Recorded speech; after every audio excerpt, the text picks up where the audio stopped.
دیکھیں جی، جب ماضی میں ہوا، میں اس کو ابھی پارلیمنٹ تھا ان کے پی ٹی آئی کے دور میں جب ہوا، میں نے خود کہا کہ میاں نواز شریف صاحب از اے پولیٹیکل پرزنر، ان کو سیاسی قیدی ان کو رکھا ہوا ہے کیونکہ وہ پالیٹکس کی وجہ سے رکھا ہوا ہے. اور آپ نے دیکھا کہ، اور میں نے یہ بھی کہا تھا اس وقت بھی، رانا ثناء اللہ ہوں یا دوسرے لوگ ہوں، ان کے ساتھ زیادتی ہو رہی ہے، اریسٹ کر رہے ہیں. اس میں احسن اقبال صاحب بھی تھے، شاہد خاقان عباسی صاحب بھی تھے، اور بھی لوگ تھے، تو ہم نے کنڈیم کیا وہ سارا. ابھی شیخ رشید صاحب کو بھی گرفتاری، فواد چودھری کی گرفتاری کو بھی کنڈیم کریں گے.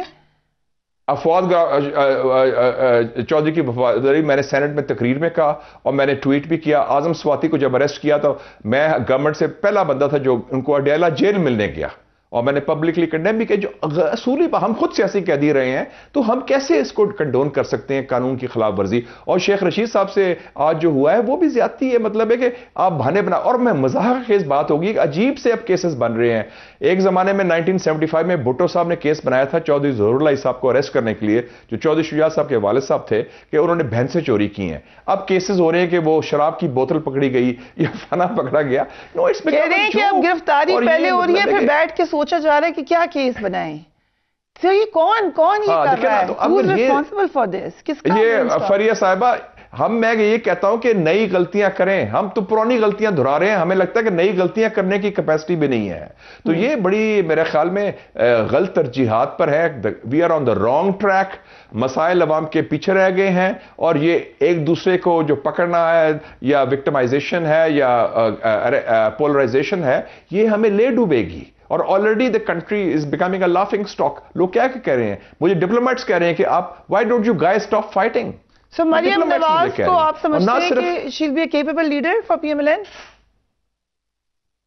مریم Nawaz is the biggest I think crowd puller in the party. ان کی پاپولیرٹی ہے، she is the party, she is a breath of fresh year.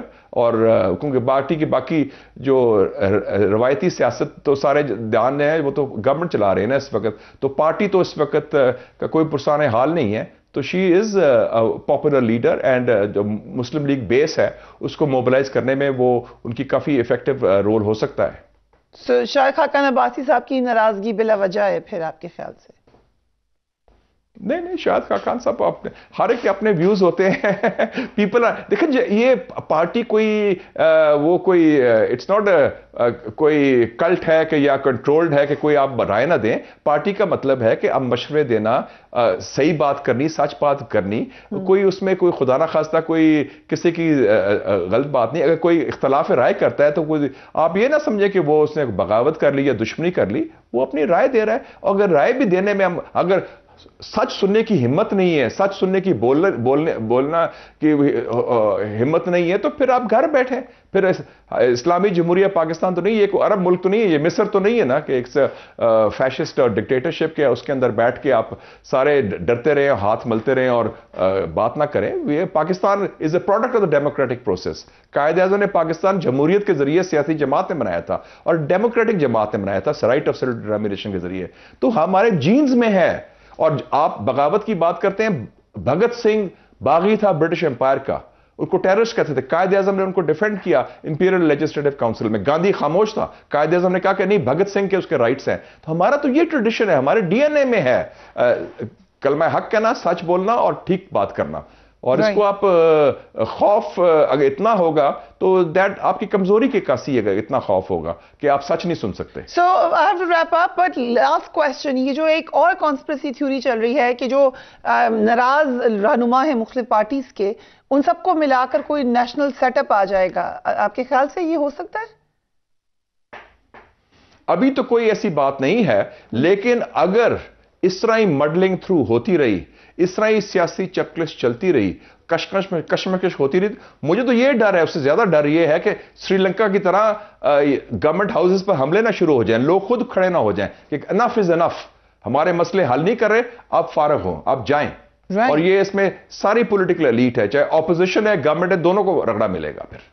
Right. Thank you so much, Senator Mushahid Hussain, for being on the program. ہم ایک break لیتے ہیں. We will be right back.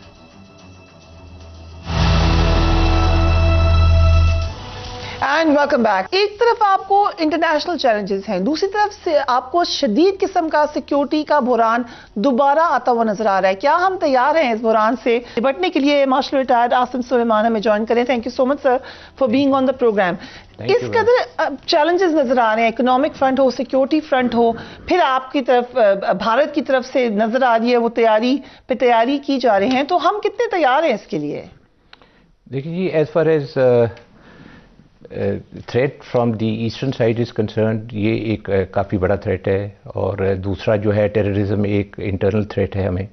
تو اس کو address کرنے کے لیے تو ہماری آرم فورسز جو ہیں وہ, اور جتنی بھی سیکورٹی فورسز ہیں وہ دن رات کام کر رہی ہیں, and they are trying to do their best کہ جی وہ they are able to neutralise this threat. تو میرا خیال ہے کہ مین فوکس آپ نے صحیح کہا کہ ایسٹرن بارڈر کا تھریٹ تو کبھی ختم ہوا ہی نہیں تھا. الزام بھی لگایا گیا پولیٹیکلی, ہم نے دیکھا کہ بار بار فورسز کو دھکیلا گیا ہے سیاست کے اندر, یہاں تک کہ ہم نے یہ دیکھا کہ یہ بھی اوپنلی کہا گیا کہ شاید نظر اب نہیں رہی اصل معاملات پہ, چاہے ایسٹرن بارڈر ہو چاہے سیکیورٹی کے معاملات ہوں, یہ الزامات لگے. سو ایسے میں, اور دوسری طرف ہم دیکھ رہے ہیں بھارت تیاری کیے چلے جا رہا ہے. سو ہم کدھر کھڑے ہیں اس وقت, اور کس طریقے سے موٹیویٹ کریں گے سب کو دوبارہ اکٹھا ہونے کے لیے؟ دیکھیں جی, یہ تو جو ٹیررسٹ والا تھریٹ ہے یہ ایک آن گوئنگ تھریٹ ہے, اور اس کو ہمیں ایڈریس کرنا پڑے گا. لیکن اگر آپ دیکھیں تو ایسٹرن تھریٹ کو ہینڈل کرنے کے لیے, اور اسپیشلی میں ایئر فورس کے حوالے سے بتاؤں گا کہ ہم نے بہت زیادہ تیاری کی ہوئی ہے, اور اس کے اندر air force is very well prepared. اور جس وقت ہمارے یہ پریزنٹ چیف ہیں, جب انہوں نے ٹیک اوور کیا تو انہوں نے ایک اسٹریٹجک ریسیٹ کیا. اسٹریٹجک ریسیٹ میں یہ ہے کہ آپ اپنی پریزنٹ پالیسی اور جو ابھی امیجیٹ فیوچر کے لیے جو آپ کو کچھ اقدامات لینے ہیں, اور پھر آپ نے لانگ ٹرم میں کیا اقدامات کرنے ہیں, تو اس کے اندر جو ہے ہم نے وی ہیو ٹرائیڈ کہ جی پاکستان ایئر فورس نے ایسی اپنی اسٹریٹجی بنائی ہے کہ وہ ہر چیز کو ایسے ایڈریس کریں, اور جو انڈیا کا جو ہمارے پہ نومیریکل اور ایک بجٹری جو اسینڈنسی ہے اس کو ہم کم کر سکیں. اگر آپ صرف ایک ایگزامپل لیں کہ آج آپ مقابلہ جو ہے وہ اونلی صرف فورسز کا نہیں ہے, look at the money that the Indian air force is spending. جی بالکل, ہم نے دیکھا کہ جو خاص طور پہ انہوں نے گزشتہ برس لیے, جب رفائل لیے, اس کے اوپر بہت زیادہ شور شرابہ بھی کیا, مگر انہوں نے توجہ یہ دی کہ پاکستان بڑا ویل پریپیئرڈ ہے. آپ کو یاد ہوگا اس وقت بھی یہ دی, ابھی ریسنٹلی بھی بھارتی چیف نے یہ بات کی ایئر فورس کی ذرا سننے کیا کیا. جی کریڈٹ جاتا ہے ہمارے ایئر چیف کو, انہوں نے جو 2-3 چیزیں اسٹیپ اٹھائے جو ریسنٹ کے لیے اور انہوں نے فیوچر کے لیے. ریسنٹ کے لیے جو انہوں نے جو سب سے بڑا اقدام اٹھایا وہ ہم نے اپنی پوری جو تھی آپریشن ڈاکٹرین کو ریوائز کیا, اور اس کے اندر جتنی بھی چیزیں تھیں جو ریکوائرڈ کانسیپٹ تھے, جو اسٹریٹجی تھی, اس کو انہوں نے جو ہے ریوائز کیا, اور اس کی بیسس کے اوپر انہوں نے اپنا جو ہے فورس اسٹرکچر کی ریسٹرکچرنگ کی, اور فیوچر کی جو ایکوزیشنز تھی اس کے اوپر ایسا انہوں نے ایمفیسس دیا ہے کہ ہمارے پاس کم پیسوں میں we will be able to neutralise the Indian threat which is going to come. اور وہ صرف کم پیسوں سے اس لیے ہوگا کہ ہم نے اسمارٹ انڈکشنز کی ہیں, اور اس کے اندر آپ دیکھیں کہ ہمارے پاس جو یہ ہم نے J-10 انڈکٹ کیے, پھر اس کے بعد ہم اپنا جو فاسٹ لائن یا فاسٹ ٹریک کے اوپر ہم اپنی JF-17 کی بلاک 3 کی جو پروڈکشن ہے وہ ہم نے شروع کر دی ہے. اور اس کے جو ہے آپ اس طرح دیکھیں کہ کم از کم 10 سے 12 جہاز تو ابھی جو ہے انڈر ایکسیپٹنس ہیں by the Pakistan air force, اور وہ ہمارے پاس بلاک 3 کے بھی جہاز آنے شروع ہو جائیں گے. اور J-10 اور بلاک 3 کے اندر وہ والے میسائلز لگتے ہیں جو کہ ہمیں فرسٹ شوٹ کیپیبلٹی دیں گے. جہاز بہت امپورٹنٹ ہیں, اور جو جہازوں کا پروگرام ہے اس میں ہم نے ٹرکش ایئر فورس کے ساتھ اور ٹرکی کے ساتھ جو کولیبریشن کی ہے, ان کا جو جہاز ہے نیکسٹ جنریشن جو TFX, اس کے اندر ہماری جو ہے we have invested in that, and ہم انشاءاللہ جو ہے ٹرکی کے ساتھ مل کے we'll be able to have a future generation aircraft. So جہاں پر ہم دیکھ رہے ہیں کہ وہ بہت انویسٹ کر رہے ہیں بھارت اپنے ایئر فورس کے اندر، وہاں پہ ہم نے یہ دیکھا حال میں 2 بھارتی لڑاکے طیارے آپس میں ٹکرا بھی گئے. سو ہم یہ امید رکھ سکتے ہیں کہ پروفیشنلزم میں ہم ان سے بہتر ہیں، بھلے وہ پیسے زیادہ لگاتے چلیں. جی دیکھیں نا، آپ کو پروفیشنلزم اس طرح آئے گا کہ آپ اپنی ٹریننگ بھی امپروو کریں ساتھ. ٹھیک، پوری ایئر فورس جو ہے اس کا سلیبس جو ہے اور کریکولم جو ہے وہ اس کو دوبارہ سے ریوائز کیا گیا ہے، اور بہت زیادہ ایمفیسس دیا جا رہا ہے ٹریننگ کے اوپر، کیونکہ ٹریننگ ہمیشہ سے ہمارا ایک فورٹے رہا ہے اور ہم ہمیشہ سے اچھی ٹریننگ دیتے رہے ہیں.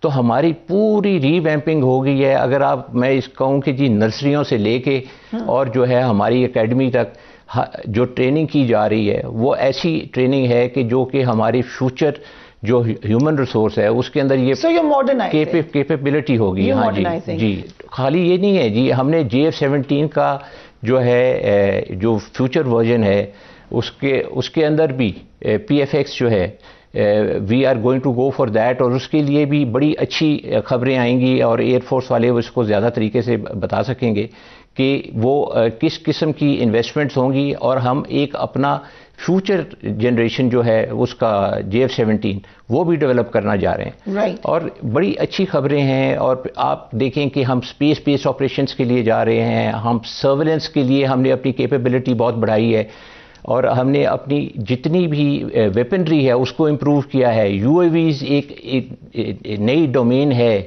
فیوچر کی، اس کے اندر ہمارے پاس میل اور ہیل جو اسٹریٹجک کیپیبلٹی رکھنے والے جو UAVs ہیں جو کہ ابھی ریجن میں نہیں ہے، پاکستان ایئر فورس وہ آپریٹ کر رہی ہے. So you have a very bright future of the Air Force, and especially Air Force will be dominating, if not... if there is a war. If there is, God forbid, a war, it will be an Air Force God forbid, war. یہ تو نظر آتا ہے. جی لیکن deterrence that the Air Force is going to create is going to be massive.